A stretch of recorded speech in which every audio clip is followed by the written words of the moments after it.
Hello everyone, आज की इस वीडियो में हम बात करने वाले एक बेहद इंपॉर्टेंट टॉपिक के बारे में, that is self occupied property. The property which is self occupied for own business purposes. ये मैं अपनी पहली वीडियो में भी जिक्र कर चुकी हूँ। अगर अपनी ही प्रॉपर्टी का इस्तेमाल अपने ही बिजनेस, प्रोफेशन और एम्प्लॉयमेंट के लिए किया जा रहा है, सपोज किसी ने अपनी ही बिल्डिंग में कोई शॉप खोली है, then nothing is chargeable under this head, which है the income from house property head. लेकिन बात आती है, अगर उस प्रॉपर्टी का इस्तेमाल वो अपने बिजनेस, प्रोफेशन और एम्प्लॉयमेंट के लिए नहीं बल्कि ओन रेसिडेंस के लिए कर रहा है, रहने के लिए कर रहा है, या वो रह नहीं पा रहा, which could not be occupied owing to business, profession, employment at any other place. उसकी जॉब कहीं बाहर है, उसका प्रोफेशन, उसका एम्प्लॉयमेंट, उसका बिजनेस कहीं दूसरी सिटी में लोकेटेड है, जहां पर उसे किसी ऐसी बिल्डिंग में रहना पड़ रहा है जो कि उसकी नहीं है, वो वहां पे किराए पे रहता है। तो जो अपनी खुद की बिल्डिंग अपने होम टाउन में है वो वहां नहीं रह पा रहा है। तो मैंने दो बातें बोली हैं कि या तो वो रहता है या वो नहीं रहता, क्योंकि उसकी नौकरी, उसका बिजनेस कहीं दूर, कहीं बाहर है। उस केस में हम उसकी एनुअल वैल्यू उस प्रॉपर्टी की लेंगे nil. Annual value shall be nil. Annual value nil नहीं होगी if the property is actually let during whole or any part of the previous year. जो मैंने अभी अभी बताया कि प्रॉपर्टी का इस्तेमाल वो रहने के लिए कर रहा है या नहीं रह पा रहा क्योंकि उसकी जॉब कहीं दूसरी सिटी में है, तो एनुअल वैल्यू निल होगी। निल नहीं होगी अगर उसी प्रॉपर्टी को पूरा साल या साल के कुछ हिस्से के लिए भी लेट आउट कर दिया गया है। इवन देन कुछ हिस्से के लिए भी अगर लेट आउट कर दिया गया तो प्रॉपर्टी की वैल्यू निल नहीं होगी। सपोज अगर 2 महीने के लिए भी किराए पर दे दिया उस बिल्डिंग को, चाहे उसकी जॉब किसी दूसरी सिटी में लगी थी, सपोज वो दिल्ली में रहता है, नहीं है शिफ्टेड टू पुणे, तो दिल्ली के घर को अगर उसने 2 महीने के लिए भी किराए पे दिया तो एनुअल वैल्यू निल नहीं होगी। और अगर किसी भी और तरह का बेनिफिट उस ओनर को उस हाउस से प्राप्त होता है, उस ओनर को उस हाउस से मिलता है, तो भी एनुअल वैल्यू निल नहीं होगी। ये बेनिफिट किसी भी रूप में हो सकता है। ये किसी किस्म का, सपोज मैरिज पर्पसेस से अपनी बिल्डिंग को, प्रॉपर्टी को कोई लेट आउट कर देता है, तो 2-3 दिन के लिए अगर एक डेस्टिनेशन वेडिंग हो रही है और उसने अपनी प्रॉपर्टी मैरिज वाली फैमिलीज को लेट आउट कर दिया, तो वो बेनिफिट डिराइव कर रहा है। अगर उसने पीजी ओपन कर दिया है, वहां पर 1 महीना ही हुआ है पीजी ओपन करे, देन वो उसे बेनिफिट मिल रहा है। बेनिफिट अगर मिल रहा है तो एनुअल वैल्यू निल नहीं होगी। ये तो थी बहुत सिंपल कंसेप्चुअल बात। अब हम आगे चलते हैं कैलकुलेशन की तरफ। जिस प्रॉपर्टी का इस्तेमाल एक ओनर, एक एसएससी पूरे प्रीवियस ईयर में अपने रहने के लिए करता है, the property that is used through out previous year, not even a single month it is let out. 1 महीने के लिए भी किराए पे ना चढ़ा हो, पूरा साल ओनर एसएससी उसमें रेसिडेंशियल पर्पसेस के लिए यूज करता है, उसे रहता है, तो उसकी एनुअल वैल्यू होगी निल। म्युनिसिपल टैक्सेस लेस नहीं किए जाएंगे, नेट एनुअल वैल्यू आएगी निल। सिंस नेट एनुअल वैल्यू निल है तो स्टैंडर्ड डिडक्शन जो कि 30% ऑफ एनएवी होता है वो भी होगा nil. But a deduction is allowed जो कि है interest on borrowed capital, this is still deductible, और जो अब इनकम आएगी that will be a loss figure, और ये होगा आपका income from self occupied property. तो ऐसा क्यों किया जाता है? ऐसा इसलिए किया जाता है कि अगर किसी इंसान ने बहुत मेहनत से घर बनाया और ये घर उसने लोन लेकर बनाया है, तो लोन के लिए वो जो बैंक को या जो भी उसका क्रेडिटर है उसको वो इंटरेस्ट देता है, वो इंटरेस्ट अमाउंट से उसकी इनकम किसी ना किसी डायरेक्ट इनडायरेक्ट कैलकुलेशन से उसकी इनकम, टोटल इनकम कम हो जाएगी, उसको टैक्स कम देना पड़ेगा। ये हो गई उसकी हेल्प सरकार की तरफ से। तो हमने एक इंसान जो कि अपनी ही प्रॉपर्टी में रहता है, रेसिडेंशियल पर्पसेस को यूज कर रहा है, उसकी एनएवी ली है 0, लेकिन जो अगर वो किसी किस्म का उसने लोन लिया हुआ है बैंक से या कहीं से भी उसने लोन लिया है, कोई भी कैपिटल बोरो करी हुई है, उसकी डिडक्शन उसको मिलेगी और उसका इनकम फ्रॉम हाउस प्रॉपर्टी नहीं बल्कि लॉस फ्रॉम हाउस प्रॉपर्टी आएगा, और इस लॉस को हम बाकी हेड्स की इनकम के साथ एडजस्ट करके उसकी टोटल इनकम को कम कर पाएंगे और उसे टैक्स कम देना पड़ेगा। तो ये हो गया हमारी सेल्फ ऑक्यूपाइड प्रॉपर्टी की इंटरेस्ट की कैलकुलेशन की understanding. Now let's move further. SSC has more than 2 houses for self occupation. अगर एक एसएससी के पास 2 से ज्यादा घर हैं जिसमें वो दोनों 2 से ज्यादा जितने भी घर है सब में वो खुद ही रहता है, उसने कोई भी रेंट आउट नहीं किया हुआ, तो ऐसे केसेस में हम क्या करेंगे? तो पहले हम जरा बेसिक्स पे चलते हैं। अगर एक ही हाउस है, I have drawn a figure of 1 house, अगर एक ही हाउस प्रॉपर्टी है और उस एक हाउस प्रॉपर्टी का इस्तेमाल वो ओन रेसिडेंस के लिए कर रहा है, अपने रहने के लिए कर रहा है, तो इस तरह के मकान को हम ट्रीट करेंगे एज सेल्फ ऑक्यूपाइड। अगर उसके पास 2 प्रॉपर्टी है और दोनों का इस्तेमाल वो रहने के लिए कर रहा है तो भी हम मानेंगे they are treated as self occupied, वो उनमें रह ही रहा है। लेकिन अगर उसके पास 2 से ज्यादा प्रॉपर्टी है, लाइक 3, 4, 5, 6 एंड सो ऑन, उसके पास 2 से ज्यादा जब मकान है और सभी में वो रहता है, तो सरकार ये नहीं मानती कि वो सब में रहता है।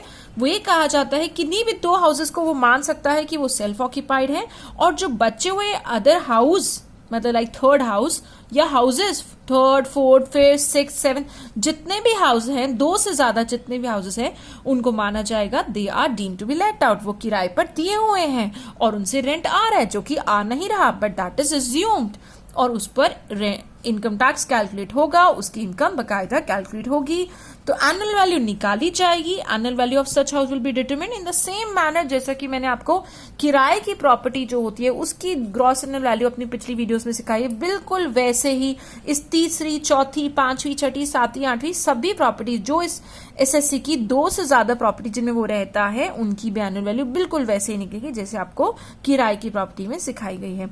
सो अब करना क्या है कि मैं क्या मानूं कि कौन से 2 हाउसेस में वो रहता है और कौन सा किराए पर दिया हुआ है जो कि दे नहीं रखा है बट माना जाएगा। तो एसएससी इस ऑप्शन को कैसे एक्सरसाइज करेगा? SSC should exercise this option in a manner that is taxable income is minimum. जो ओनर है उन सभी मकानों का, वो अपने ऑप्शन को इनकम टैक्स का रिटर्न फाइल करते वक्त ऐसे एक्सरसाइज करेगा कि वो कैलकुलेट करके देखेगा कि कौन से 2 हाउसेस को सेल्फ ऑक्यूपाइड माना और कौन से एक्स्ट्रा हाउसेस को लेट आउट मानने में उसकी टैक्सेबल इनकम कम से कम निकल कर आती है। इस पे प्रॉपर न्यूमेरिकल आता है जो कि मेरी नेक्स्ट वीडियो होगी, तो बहुत ध्यान से देखना कि कैसे हम फाइंड आउट करते हैं कि कौन से 2 हाउसेस में वो सेल्फ ऑक्यूपाइड है और जो एक्स्ट्रा हाउसेस हैं वो deem to be let out है। कैसे पता चलता है कि इसकी टैक्सेबल इनकम कौन सी सिचुएशन में कम आ रही है और वो कौन सा ऑप्शन एक्सरसाइज करे। अब हम बात करते हैं एक और सिचुएशन की जहां पर एक ही बिल्डिंग है, उसमें फ्लोर्स हैं, ground floor, first floor, second floor, first unit, second unit, third unit. Basically इस मकान के अंदर 3 यूनिट है रहने वाली और तीनों ही सेल्फ ऑक्यूपाइड है। मान लो एक फ्लोर पे फैमिली के कुछ पर्सन रहते हैं, दूसरे फ्लोर पे कुछ पर्सन रहते हैं और तीसरे फ्लोर पे कुछ पर्सन रहते हैं। तो बेसिकली पूरा फ्लोर जो है कोई भी रेंट आउट नहीं है, सारे के सारे सेल्फ ऑक्यूपाइड है। तो आप इस पूरे मकान की बेशक अलग अलग यूनिट्स है, आप इसे एक ही मकान मानेंगे। Annual value of the entire house property is निल और उसकी कैलकुलेशन बिल्कुल इस तरह से ही की जाएगी जैसे आपको सिखाया, जीएवी निल, एनएवी निल, स्टैंडर्ड डिडक्शन निल, और अगर लोन है तो इंटरेस्ट की डिडक्शन मिलेगी, अगर लोन नहीं है तो वो डिडक्शन भी नहीं मिलेगी। सो अब हम बात करते हैं इंटरेस्ट के बारे में, important points relating to deductions. अगर आपकी प्रॉपर्टी लेट आउट है, किराए पर दी हुई है, या deem to be let out है, किराए पे दे नहीं रखी बट आपने डीम करी है क्योंकि आपके पास मकान 2 से ज्यादा है, या प्रॉपर्टी वेकेंट है, इन तीनों ही केसेस में इंटरेस्ट की जो डिडक्शन मिलती है इसके ऊपर कोई लिमिट, कोई मैक्सिमम सीलिंग नहीं है। चाहे 1 करोड़ का इंटरेस्ट ब्याज बैंक को जा रहा है, चाहे 10,000 का जा रहा है, चाहे 2.5 लाख, चाहे 12 lakh, any amount, be it any amount, पूरे के पूरे ब्याज की डिडक्शन मिलेगी। और वो ब्याज दोनों तरह के हो सकते हैं, pre construction period and the post construction period, जिसका जिक्र मैंने अपनी पिछली वीडियोस में करा है। मुद्दा तो आता है उस प्रॉपर्टी का जो कि आप जिसमें खुद रह रहे हैं, जो एसएससी खुद रह रहा है, सेल्फ ऑक्यूपाइड प्रॉपर्टी जिसका इस्तेमाल अपने रेसिडेंशियल पर्पसेस के लिए ही किया जा रहा है। इस सेल्फ ऑक्यूपाइड प्रॉपर्टी के साथ जो इंटरेस्ट की डिडक्शन मिलती है वहां पे 2 अलग अलग सिचुएशन है। यहां पर आप जितना भी इंटरेस्ट बनता हो सारा का सारा एज डिडक्शन क्लेम नहीं कर सकते, क्योंकि अल्टीमेटली ये जो इंटरेस्ट की डिडक्शन है, ये सेल्फ ऑक्यूपाइड प्रॉपर्टी की जो इंटरेस्ट की डिडक्शन है, ये आपकी इनकम को लॉस में ले जाती है और आपकी टोटल इनकम को कम कर देगी। सरकार को टैक्स कम देना पड़ेगा जो कि सरकार नहीं चाहती। तो सरकार ने एक लिमिट फिक्स कर दी है कि 2 लाख से ज्यादा आप इंटरेस्ट की डिडक्शन नहीं ले सकते या 30,000 से ज्यादा नहीं ले सकते, डिपेंडिंग अपॉन 2 डिफरेंट सिचुएशन। तो इंटरेस्ट की डिडक्शन सेल्फ ऑक्यूपाइड हाउसेस में जहां पर इंसान खुद रहता है उसके केस में ब्याज की डिडक्शन की लिमिट 2 लाख या 30,000 रहेगी। अगर लिमिट जो है वो 2 लाख कब रहेगी? अगर आपने जो लोन लिया है वो 1 अप्रैल 1999 को लिया है या उसके बाद लिया है, एंड अगर लोन आपने इसलिए लिया है क्योंकि आपको मकान परचेज करना था, एक्वायर करना था, एक्विजिशन करना था, या मकान कंस्ट्रक्ट करवाना था, इसलिए आपने लोन लिया था, नंबर थर्ड, आपने जो लोन लिया है वो एक्विजिशन और कंस्ट्रक्शन के लिए में से किसी भी पर्पस के लिए लिया, जो भी आपका पर्पस था वो पर्पस आपका 5 साल के अंदर पूरा होगा। ये कौन से 5 साल होंगे? जो फाइनेंशियल ईयर, जिस साल आपने लोन लिया है, the financial year of the loan, वो फाइनेंशियल ईयर जब खत्म होता है, उस खत्म होने की 31 मार्च से स्टार्ट करेंगे 5 साल की गिनती। 5 साल के अंदर अगर आपका खरीदने का प्रोसेस और कंस्ट्रक्शन का प्रोसेस पूरा हो गया है तो भी 2 लाख तक की डिडक्शन मिलेगी। और जो लोन आपको दे रहा है, चाहे वो बैंक है चाहे कोई वो पर्सन है, वो आपको एक सर्टिफिकेट इशू करेगा जिसमें ये लिखा होगा कि जो इंटरेस्ट पेबल है ये उस तरह के अमाउंट एडवांस के रिस्पेक्ट में इंटरेस्ट दिया जा रहा है जो कि अमाउंट दिया गया है खरीदने के लिए, परचेज करने के लिए प्रॉपर्टी को बनाने के लिए, या पुराने चल रहे हुए पुराने लोन को रीफाइनेंस कराने के लिए, पुराने प्रिंसिपल अमाउंट को रीपे करने के लिए जो अगला सेकेंड लोन ले लिया गया, रीफाइनेंस करा लिया गया है, इन तीनों में से किसी पर्पस के लिए लिया गया है, ऐसा वो बैंकर लिख कर देगा सर्टिफिकेट में। So this is your second and this is refinancing is the third. तो हमने ये देखा कि इंटरेस्ट की डिडक्शन 2 लाख तक मिलेगी अगर लोन 1 अप्रैल 1999 को या उसके बाद लिया गया है, लोन लिया गया है मकान खरीदने बनाने के लिए ही, और मकान खरीदने और बनाने का प्रोसीजर जिस साल लोन लिया गया था उस साल के 31 मार्च के बाद से 5 साल तक के अंदर ये प्रोसेस, ये काम खरीदने और बनाने का पूरा हो चुका हो, और जिसने आपको लोन दिया था वो एक सर्टिफिकेट भी इशू करके दिएगा क्योंकि ये जो इंटरेस्ट आप पे कर रहे हैं ये इंटरेस्ट ऐसे लोन के अगेंस्ट है जो कि लोन का इस्तेमाल मकान खरीदने, मकान बनाने या पुराने लोन को रीफाइनेंस करने के लिए ही किया गया है। तो आपको 2 लाख तक की डिडक्शन मिलेगी। लेकिन अगर ये चारों कंडीशंस फुलफिल नहीं होती हैं तो आपकी डिडक्शन की लिमिट और कम हो गई है, और चाहे आप 1 करोड़ ब्याज दे रहे हैं आपको 30,000 से ज्यादा डिडक्शन नहीं मिल सकती। चाहे आप 10 लाख डिडक्शन 10 लाख ब्याज बैंक को दे रहे हैं तो भी आपको 30,000 से ज्यादा डिडक्शन नहीं मिल सकती। अगर लोन 1 अप्रैल 1999 से पहले लिया गया है तो डिडक्शन 30,000 से ज्यादा नहीं मिलेगी। अगर लोन का इस्तेमाल मकान को रिकंस्ट्रक्ट कराने, मकान के रिपेयर या रिन्यूअल के लिए किया जा रहा है, खरीदने और बनाने के लिए नहीं, लोन का इस्तेमाल पुराने बने हुए मकान के रिन्यूअल, रेनोवेशन, रिकंस्ट्रक्शन के लिए है तो भी 30,000 से ज्यादा डिडक्शन नहीं मिलेगी।